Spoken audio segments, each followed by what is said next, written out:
Hello, and thank you for coming to this webinar for Answers from the Experts. My name is Brett Broski, and I am the new program manager for the Cutaneous Lymphoma Foundation.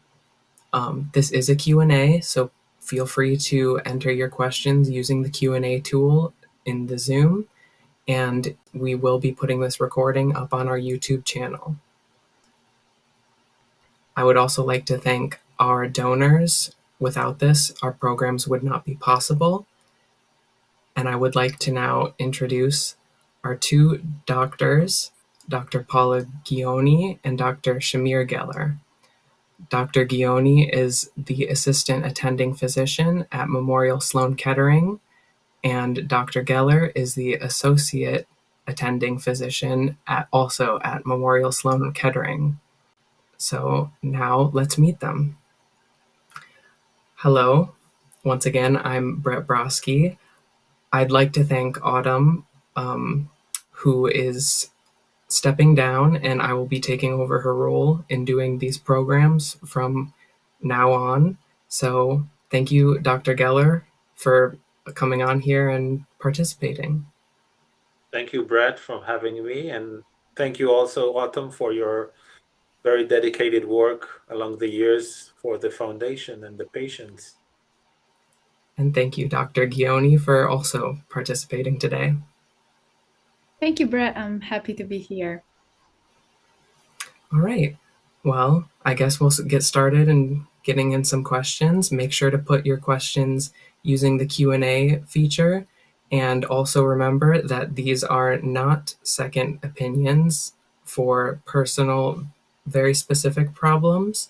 We're just here to answer some general Q&A, and they'll give their professional advice the best they can, but without seeing your individual diagnoses. We won't know more. So we'll get started with the first question. So what are the newest treatment options for Sezary syndrome? Anything within the last few years? Will the US government pulling research funds affect newer cutaneous lymphoma research? Dr. Ghione, would you like to take this question? Absolutely. Thank you, Brett. So for Sezary, we know that there is a very good treatment that just got approved some years ago, and it's mogamulizumab. We had a large randomized clinical trial that compared the moga to the standard of care. And I think really what we are trying to do right now is to potentiate the treatment that we already have to get the best results. Of course, there are some clinical trials that are trying to do that specifically. For example, adding other immunotherapy to the mogamulizumab. I think this was really the latest approval. But research is still ongoing despite the recent problems with the funding. However, we don't know exactly how much of this research is affected. Hopefully, none. And all the clinical trials that we know of are still ongoing. So hopefully, still not affected. Stunning. All right, we'll get into the next one. Is it necessary to permanently reduce the dosage of mogamulizumab, sorry for that butchering, infusions for Sezary syndrome if one has experienced 2 episodes of stage 3 moga-associated rash, or should the dosage eventually return to 1 milligram per kilogram of body weight? Yeah, I can take this one. So moga rash, or as we call it, like usually in short, MAR, is an expected side effect of treatment. And actually, it's a side effect that we tend to see associated with a better response to mogamulizumab. The issue is that if a patient is having like a stage 3, grade 3 rash, which usually requires holding off the treatment and taking sometimes steroids, and it has a significant effect on his life and quality of life, usually if a patient had like 2 episodes of that, at least in our practice, we try to hold off and stop moga and start thinking about other options, as these rashes might recur and become more significant in the future. So usually in our practice, we don't lower the doses, which usually, if it's like a severe adverse effect, we would stop moga and switch to another line of therapy. Great, thank you. Now, do skin-directed therapies for early-stage CTCL slash mycosis fungoides serve any purpose beyond cosmetics and symptom relief? If not, what is on the horizon for early-stage treatments that actually target the disease and not just the skin? Dr. Geller, would you like to take this one again? Yeah, it's a very popular question. Many patients, specifically with early stage disease and minimal effect on their like quality of life, they ask, why do I need to treat it? Many of them say that they have these symptoms for many years, or they have the rash without symptoms for many years, and they question the need to start treating it now that we call it like mycosis fungoides or other CTCL. And there is no good literature about what happens to patients that we just monitor with wait and see. And this is like a major issue in convincing some of the patients to start therapy. We tend to say that other than the quality of life that sometimes can be affected by itching and the appearance of the lesions, there is also a higher chances of getting skin infections when the skin is affected. So we do recommend starting treatment even if the skin involvement and the effect on the patient's life is minimal. And usually for early stage disease, it's skin-directed therapies that have minimal side effects. So the benefit versus like the side effects of the treatments really outweigh towards like the benefit of these treatments. So far, we have like a large arsenal of different skin-directed therapies, from radiation, light therapy, different topical treatments that we can use either alone or in combination. There is no newer like treatments for early stage disease at this point. It's mainly focusing on trying to combine different modalities. Great, stunning, thank you. Now, how long can the skin be clear before you are considered cured? Dr. Ghione, would you like to take this question? Yeah, this is a very important question. Unfortunately, we don't talk about cure for CTCL unless you got a wrong diagnosis where there's a disease that can actually be eradicated and cured. But for mycosis fungoides Sezary and CTCL in general, we talk about remission, and some patients can be in a very prolonged and good remission for years. But we don't talk about cure specifically because we know these diseases can come back at any time. Great, thank you. Now, can we define the difference between a patch and a plaque? And does the presence of plaques in early stage mycosis fungoides correlate with a proper prognosis or not in every circumstance? Yeah, I can take this. Poorer. Yeah. So the differences between patches and plaques is based on the clinical finding, meaning what we see in the skin exam. And it's mainly patches are flat, just changing the color of the skin, usually to red or hyperpigmented or hypopigmented, but majority it's like a redder area on the skin, without the skin being thickened. Thicker areas, these are considered to be plaques. And then the next step is if you have like actually protruding like lesions, like nodules or tumors, and this is like tumor stage disease. We do tend to say that patches are equivalent to plaques. It doesn't make a different or a separate stage, but there is like in the new staging system, there is like usually like an addition of an A and B to the end of to the number of the stage, meaning that if a patient has a 1A disease, there is also like a small a or b that can mention if it's like a patch or plaque.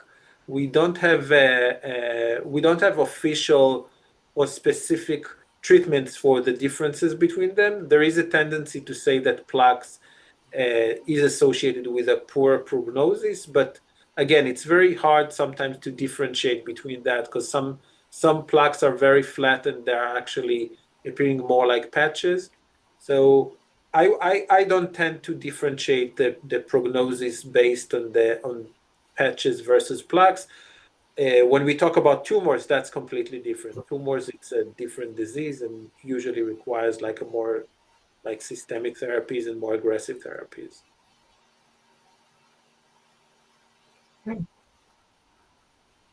Dr. Ghione, do you have any comments that you'd like to add to that?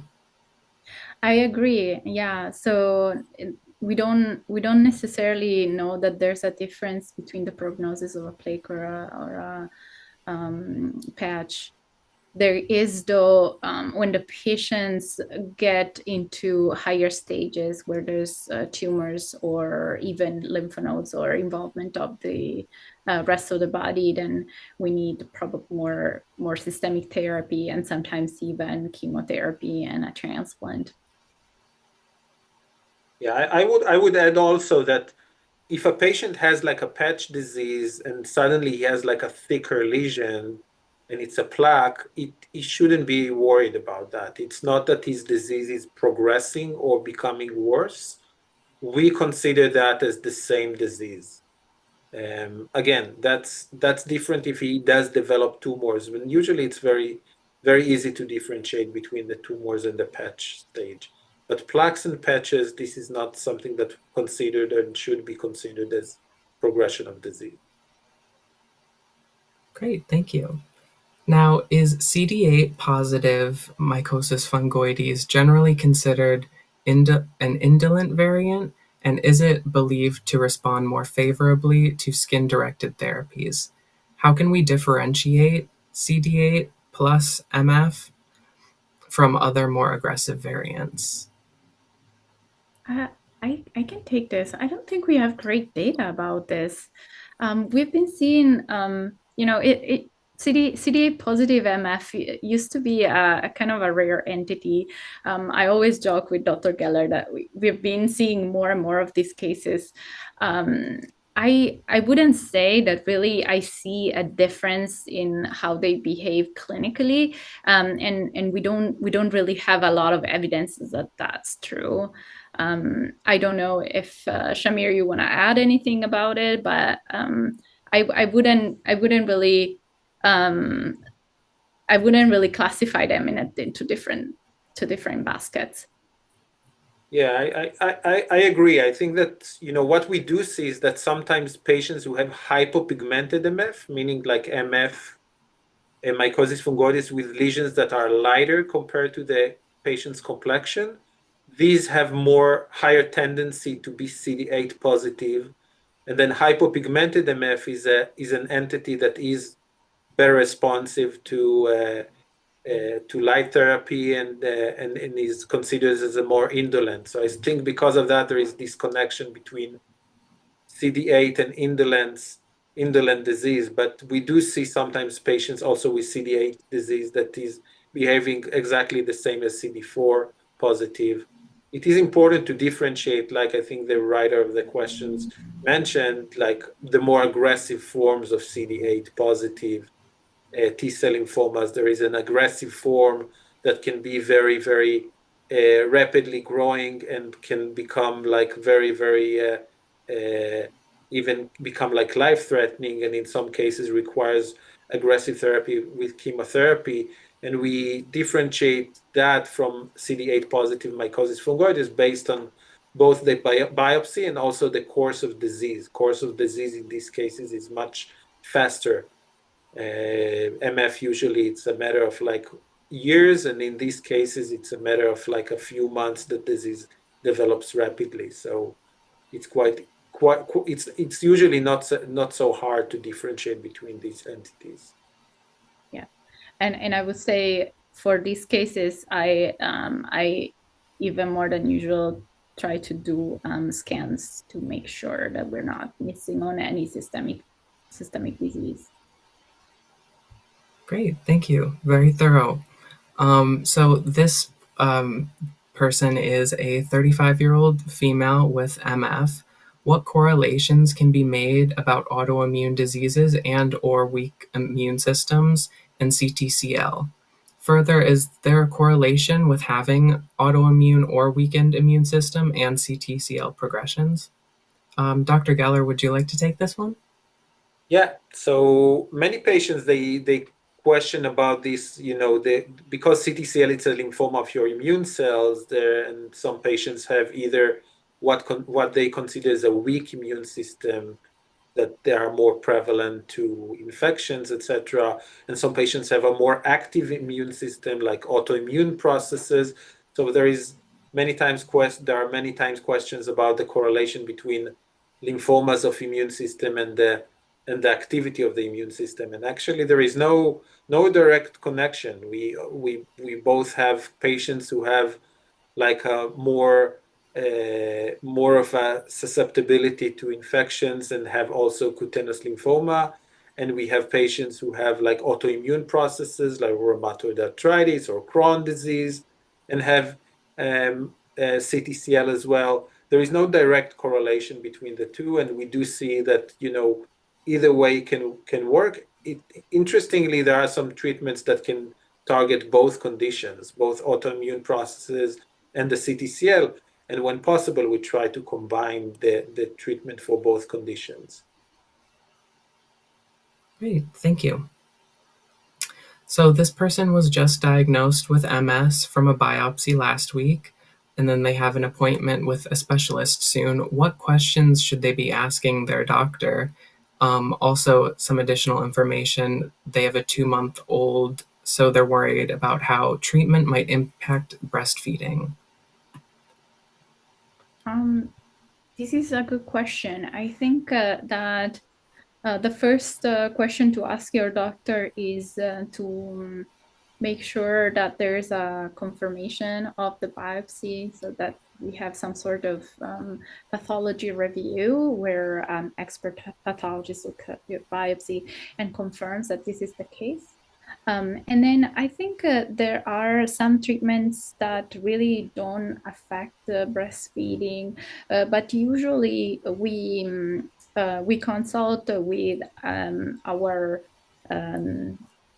pharmacologists that are very expert in lymphoma treatment and the side effects and the contraindications. But in general, it really depends on the stage of the disease. Some things are really, really okay to use also while breastfeeding. For example, topical steroids are supposed to really just stay on the skin, not be absorbed. For example, light treatment is another thing that I like to use very much in early stages of disease. And these are perfectly safe. If you have a disease that is localized in some spots, and your doctor may want to move on to a systemic treatment or to a localized chemotherapy, that might be a little tricky to do with a 2-month-old. But usually we try to really tailor the treatment to the patient, especially at the beginning. And those topical treatments I mentioned, as well as the light treatment, are very safe for breastfeeding. Thank you. Dr. Geller, do you have anything to add in addition to that? Yeah, I agree with what Dr. Ghione just described, and I would just add that in patients who are breastfeeding, we always say sometimes there is like involvement of the actual breast and chest areas, and then it just it should be treated, and just I recommend like just removing and washing off the treatment before breastfeeding time, and then reapplying it after you're done. You can continue to treat that, and it shouldn't be an issue. And again, there are some treatments that are more problematic regarding their, absorption into the system, but these and into the blood, but and then like conveying them to the patient through the breast milk, but these are usually like rare cases, and these can be like consulted with their pharmacologists. All right, great. So has there been any recent update or revision to the 2013 Cutaneous Lymphoma International Prognostic Index for early stage mycosis fungoides? Yeah, so I can take that. I mean, there is a for those attendings who are like are not familiar with this. So this is a study that is looking into like prognostic factors, trying to forecast which of the patients with early disease will eventually become like a progressed disease and advanced disease. And there are certain parameters that this study highlighted that might be associated with that. There hasn't been like a significant change in that. There is, however, a lot of work being done trying to find more like molecular factors, mostly genetic, that might be associated with more aggressive disease. These are very hard to perform because, as we all know, CTCL is a rare disease and a rare condition, and it's not a single disease. It's composed of different subtypes.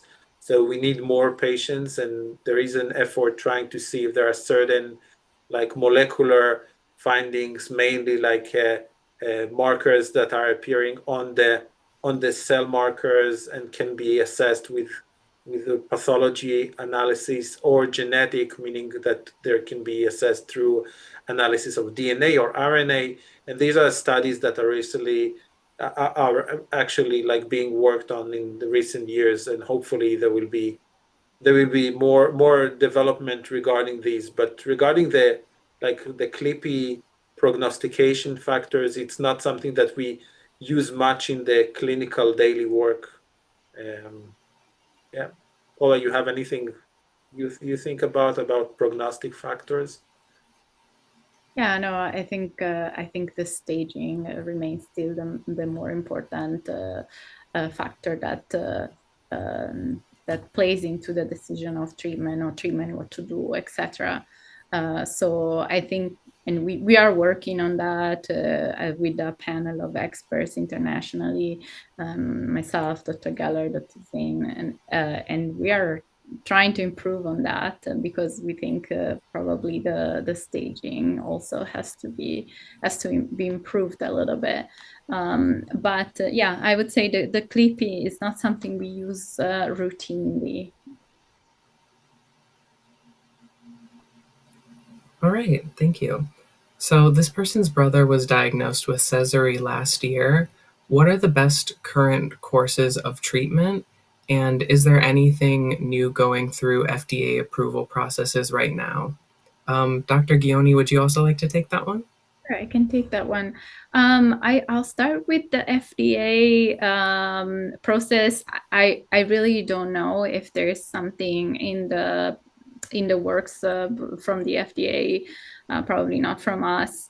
But I would say that the best course of approach to Sezary is first of all to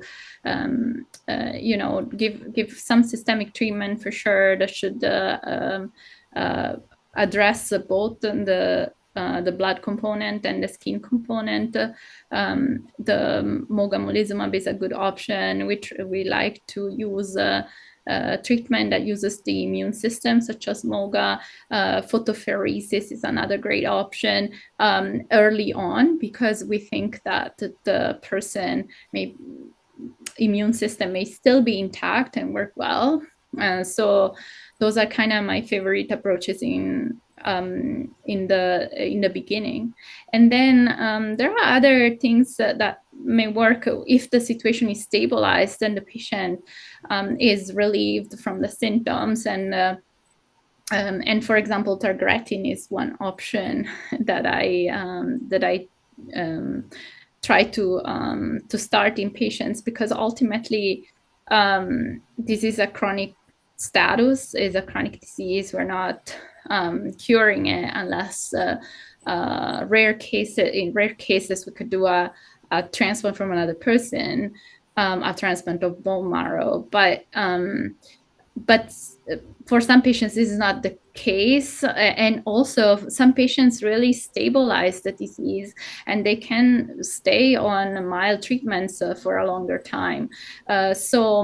Treatments that can be prolonged for a very long time are treatments that don't cause side effects. And so this is kind of patient specific as well. It depends. We always try to use treatments that are pretty safe and with limited side effects. But some patients may react differently to different treatments. So the plan really has to be the patient-centered a little bit and changed based on how things evolve. The disease, first of all, but also symptoms and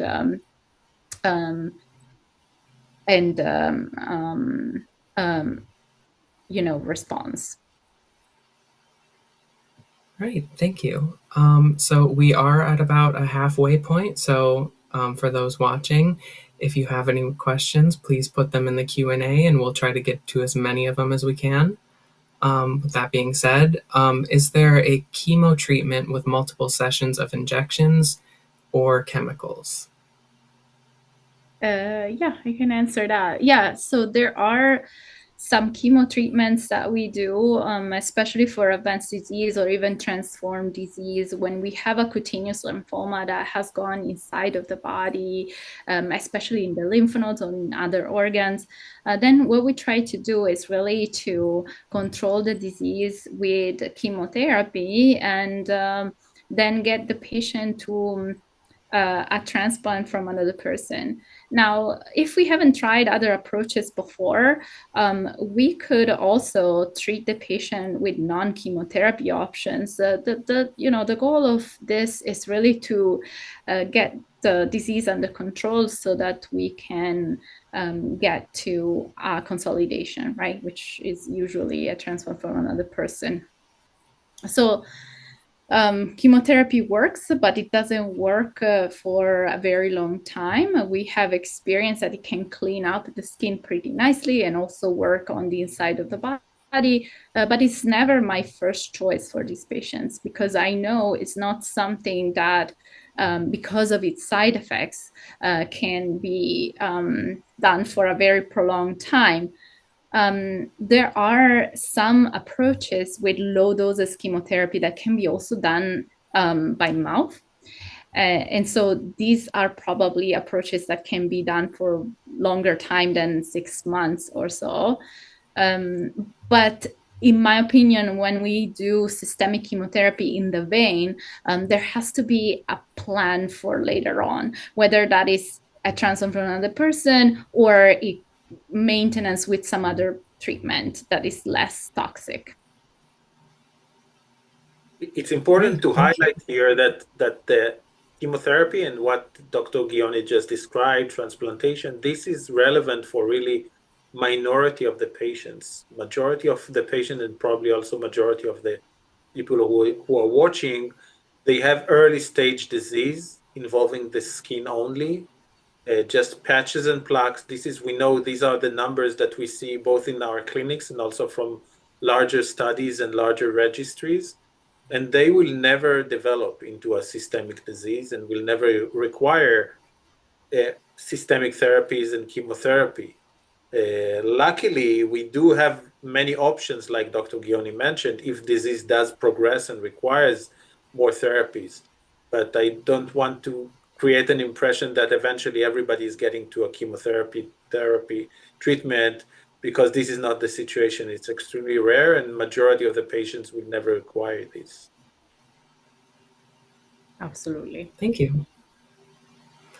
All right, so this person would like to know, how do we know whether it's MF, Sezary, or something else? I've always been told CTCL, but nothing further, and I've had this since 2009.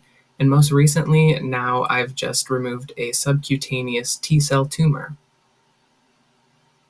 Yeah, I can take this. So yeah, like we mentioned before, for other the questions that were raised. So CTCL is a group of of entities, and some of these entities are very well described, and some of these entities are a bit overlapping with other conditions, and sometimes it's hard to make the diagnosis. And sometimes even in big referral centers like ours, it takes a while to clarify what is exactly the diagnosis. And sometimes we end up with still a terminology that is more broad, like cutaneous T-cell lymphoma. Eventually, the diagnosis is based on the histological findings, which is the biopsy results, some additional workup that is done on the biopsies, and the clinical appearance. And putting together all of this gives us the results. What is it exactly? And sometimes, patients get the diagnosis that is more broad and require being consulted by a more experienced team. And sometimes even the experienced team, we don't have enough to call it or to put it into the right drawer. And eventually we end up with some a broader and more general terminology. So it's hard to tell based on the question whether it's a matter of not having enough information to call it, or lack of expertise that allows to better characterize the disease. Yeah, telling the exact subtypes is sometimes a matter that causes a lot of confusion even for us. So it's not an easy issue. Yeah, I completely agree. And I would say usually when patients go for a second opinion, besides seeing a new doctor, etc., the second opinion is really more the expert pathologist that does that all the time. Like they see cutaneous lymphoma all day, every day, that could maybe call something a little more particular that wasn't called outside. And so this is really the additional value of maybe going to a bigger center for a one visit so that you can have your material analyzed. Right, thank you. All right, so when the disease has been in remission for almost 4 years with a pause with MOGA for 2 years and begins to return in the skin with a tiny reoccurrence in the blood, what is your experience for regaining control? So I can take this. I think there's not a lot of data on retreatment, but in this specific case, I would definitely give it a try. I mean, if you have been experiencing a very good remission, it has lasted for 2 years and some, probably the same treatment will still work. However, it really depends what is the entity of that progression. If you have skin involvement, if it's just a little bit of blood involvement. So it really depends, and maybe some other treatments could also work that are that don't need to get to the clinic every other week and get an infusion. So it really depends what your relapse looks like. But if it's just a little bit of blood involvement, I think retreating is probably okay.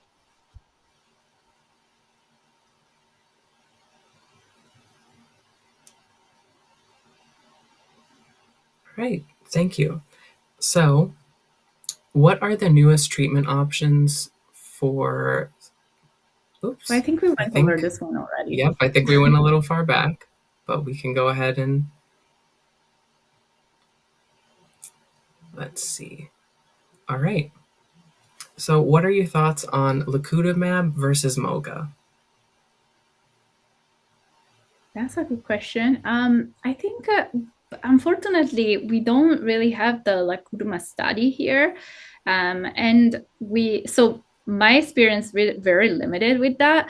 I would say we do have data with moga, and it's approved, so that's what I usually do earlier on. We also know that it's kind of works very well when the immune system is a little more intact. But I really don't have a lot of big opinions on this versus that. I think it's great that we're probably going to have another option for these patients.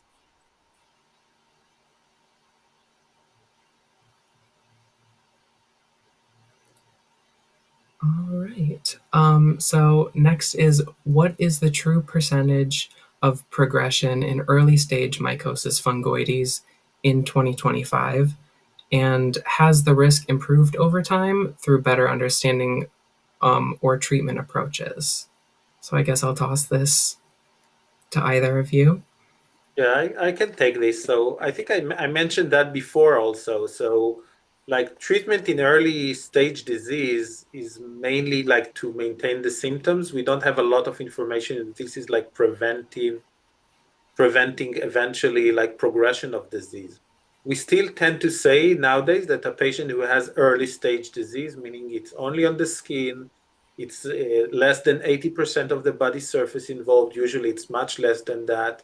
And it's just flat lesion, patches or plaques. Then we tend to say that majority of the patients, about 85% of the patients will stay in this stage and will never progress into advanced disease.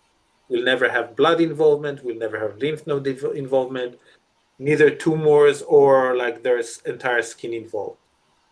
Saying that, it sounds like, and my impression that this number hasn't changed a lot, but it's based on like our experience with the patients. There is no like a big data set showing that the numbers over the years. The major developments, I would say, and maybe Paula, you can add to that, is with treating the more advanced stages. I think for the more advanced stages, we have a much larger arsenal of different options nowadays. For the early stage disease, I think we still have like we have a large number of options, but nothing has caused this. I don't think we have an option that we using that in an early stage will prevent disease from progressing in this rare 10 to 15% of the cases or make it go away. Yeah, Great, completely. great answer. Okay, so what kind of information is available on mental health aspects of this disease, and what are doctors doing to support patients in that regard? In addition to that, how would you weigh the mental health effects of the burden of treatments versus the benefits of treatments for early stage MF? I can take this. I think this is a great question. I think a lot of studies are really needed, especially for patients who have chronic conditions such as this. We are starting to include into the studies patients' reported outcomes, and we see that resolution of symptoms especially can improve the quality of life of the patients. But these studies are really just starting to be done and performed, and it's hard to measure how the stress is really and the mental health are really changing with these patients. But I think this is really a topic that's dear to my heart, and I hope that we can do more studies also involving this kind of this kind of evaluation and hopefully also intervention. Yeah, I would add to that 2 points. One is that in large centers like at Memorial Sloan Kettering, so we do try to include psychologists and sometimes psychiatrists if things are really getting to a point that it's resulting in anxiety or depression that requires also treatment. We try to include these like caregivers in the treatment of our patients as well, and to refer them and to work with these areas of expertise in order to give the patients also some care in this field, because it's obvious that it's affecting their quality of life. And the second thing is, the great work that is done by the CLF, the foundation that is helping with their programs and peer support and their information that can also help with that. And we try to refer our patients to these resources as well.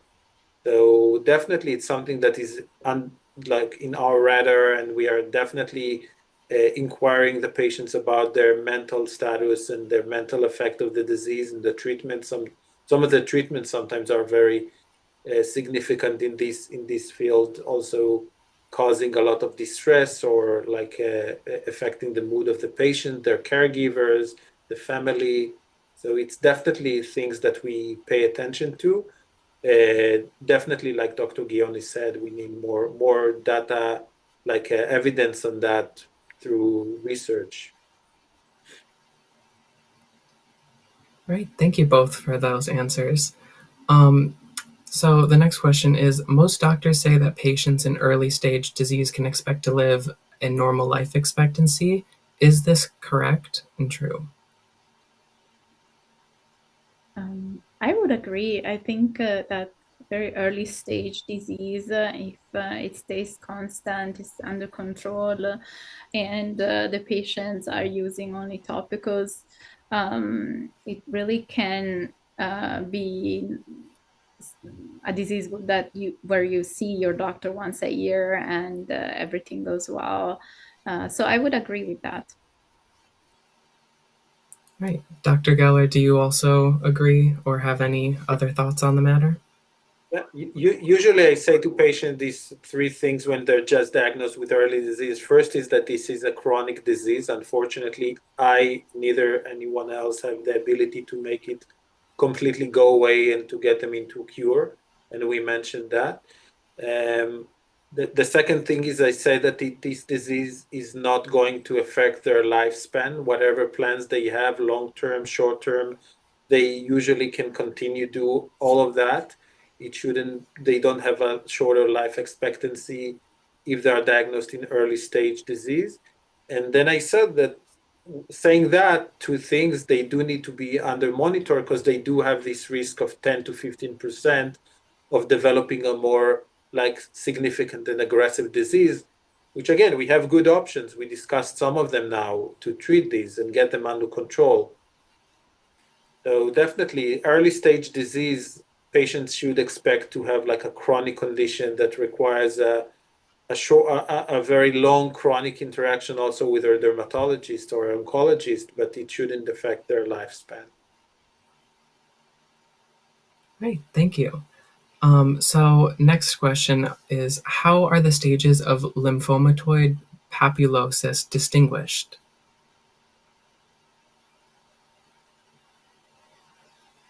Want to take that, Shamir? Yeah, I mean, I wonder if the question is about the stages of the lesions, because there is also clinical stages of the lesion that usually starts, for those of you who don't know, this is a more rare entity compared to mycosis fungoides. Lesions are usually look like insect bites or like small papules, small dots that eventually mature, become eroded, ulcerate, and then they fade away. So these are like the clinical stages of the actual lesions. And then if you are talking about staging like in MF, that you look into like the different compartments that are involved, like the skin, the blood. So in lymphomatid papulosis, it's extremely rare to have involvement that is beyond the skin. I mean, there are reports about these lesions also sending some abnormal cells into the lymph nodes, but we are still talking about a very like indolent, non-aggressive form of cutaneous lymphoma. Right, stunning. Thank you for that answer. Since we've reached the 3/4 mark, we're going to do a little bit of a speed round just to try to get through as many questions as we can.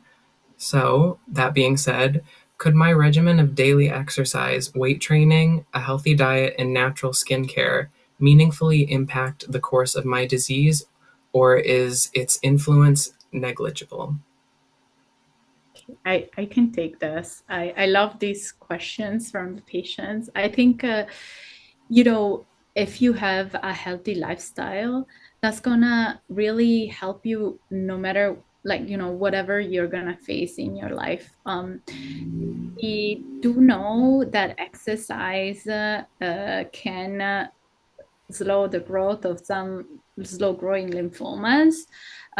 We don't know very much about diet, etc. But we know that the patients that eventually need more important treatments, whether it's systemic treatment, chemotherapy, things like that, will face everything without as many side effects, and eventually their outcomes are better.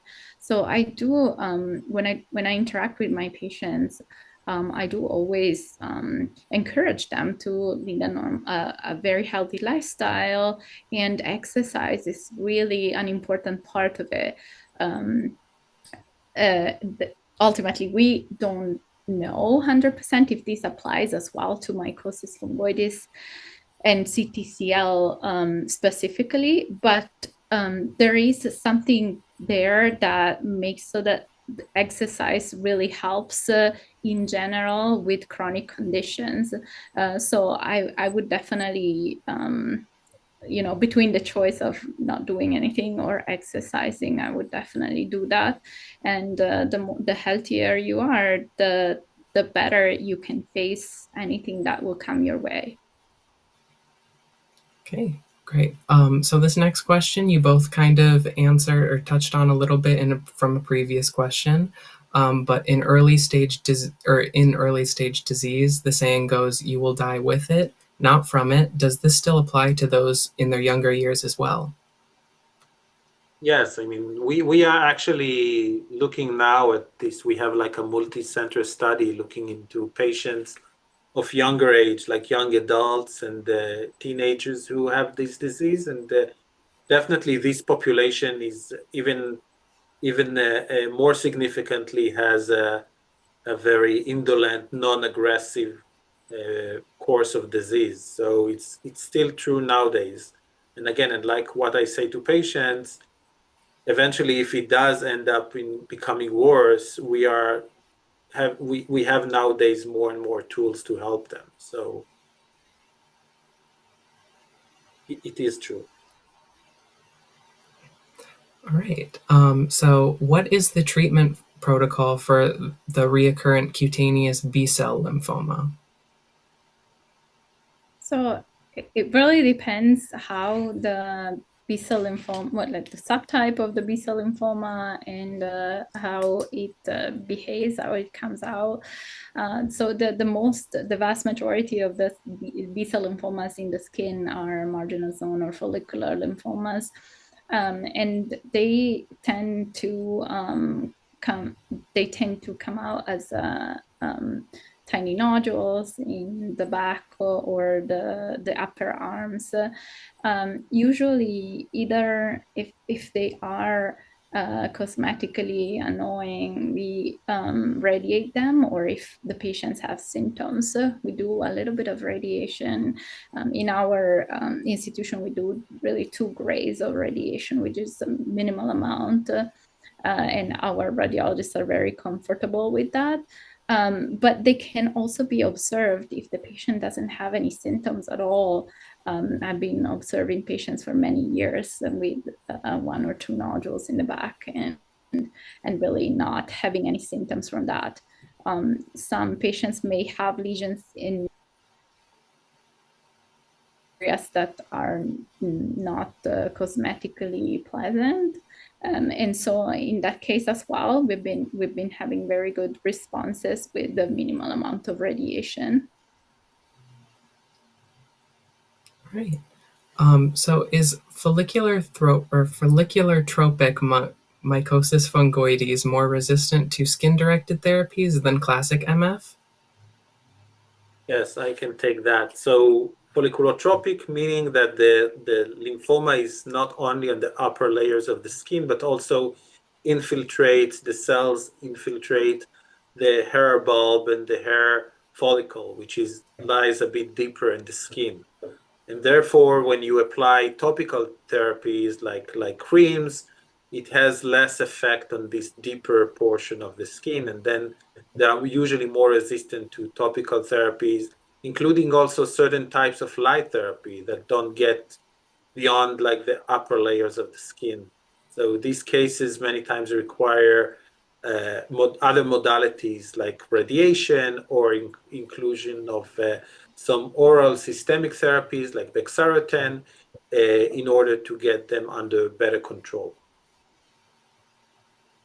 Right, great. So next, can mycosis fungoides progress to Sezary syndrome, or are they 2 different entities? I understand that I think it's correct to say MF with blood involvement instead of Sezary. Yeah, I can take that. Sometimes the border between the two is a little faint. There's mycosis fungoides with some blood involvement that can really be mild and not evolve so much. And sometimes we really just observe that clone. There's no specific threshold where we decide, oh, this is a Sezary or this is a mycosis fungoides. There are Sezaries that present usually with erythroderma, so the whole body is red and blood involvement. In other Cesaries that present especially with pruritus, not so much redness and blood involvement. So I would say every time there is this very typical presentation of a Sezary, we call it Sezary and that's it. Many times we call it MF Sezary because the border is not really defined.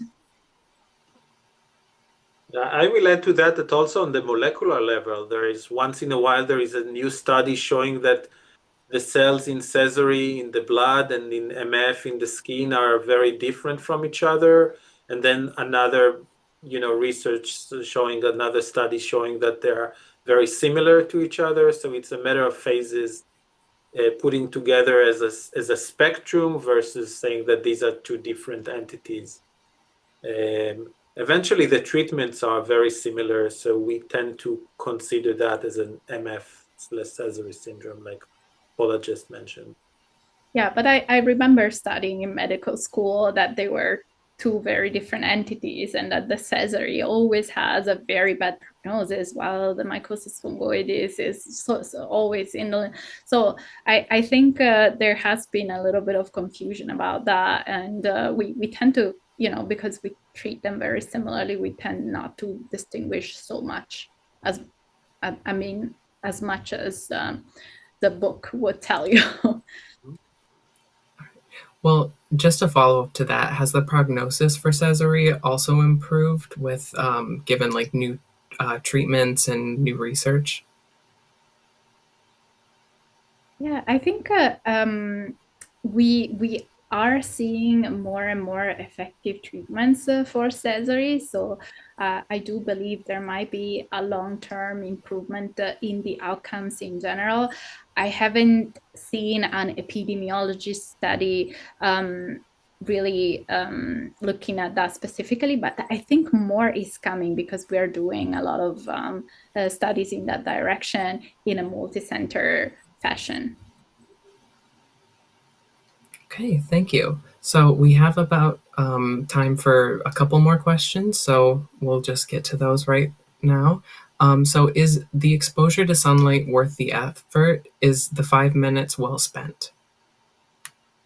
Yeah, so this is a good question specifically for dermatologists, and this is very confusing for many patients because they say we are told that light is bad for the skin and it can cause a skin cancer, and then my dermatologist says you should see some light, and the disease appears when the light doesn't shine. So it is confusing. We usually say that light therapy is one of the treatment for cutaneous lymphoma, saying that we need to be careful not to cause other skin cancers that are associated with UV exposure. Doing a narrowband UVB, like light therapy, in a well-controlled fashion, is getting like the best out of the UV without exposing your skin to the bad effects of the UV. Exposure outdoors can be beneficial, but really in the like very low doses, like were mentioned, like 5-10 minutes, not getting your skin like red or burned. And if you are light skinned, I wouldn't do that. I wouldn't do, and I don't recommend to my patients, like the ones who are like redheads, etc., to get sun exposure. And I recommend to do light therapy if possible. And of course, to patients who have history, whether personal history or family history of melanoma, also avoid sun exposure. And light therapy is contraindicated. Usually a patient who had melanoma, we discourage using light therapy for them. So yeah, it's a double-edged sword. You need to be careful about that. Stunning. Thank you. All right, so this is going to be our last question, but for Sezary, I have been recommended to get a bone marrow transplant or stem cell transplant using the Stanford Protocol. Can you discuss alternatives and contrast them? And also, please describe the protocol at Memorial Sloan Kettering and its advantages and disadvantages. Dr. Ghione, would you like to finish this out?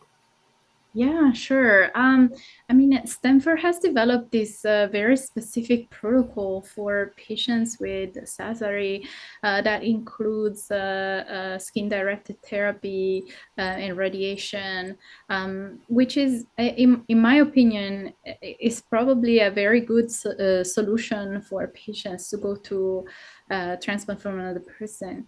I would love to see more data on it. Here at MSK, we kind of use a similar approach to all lymphomas. We sometimes add total body radiation right before the transplant because we feel like that may help, especially for these patients that are particularly sensitive, to clean up the whole body from the disease. But we don't have a specific dedicated protocol. I think because there are no randomized trials, I can't really respond specifically on which conditioning regimen is better. But it sounds like the one at Stanford was very well thought specifically for skin lymphomas. So and for Sezary. So I think that's worth looking into. Great. Thank you so much, both of you, for answering all those questions. Your expertise was lovely. And thank you to our audience for tuning in and asking all these great questions. Be sure to fill out the survey just so we can get your feedback. It'll pop up as soon as the Zoom closes. And thank you all again for attending.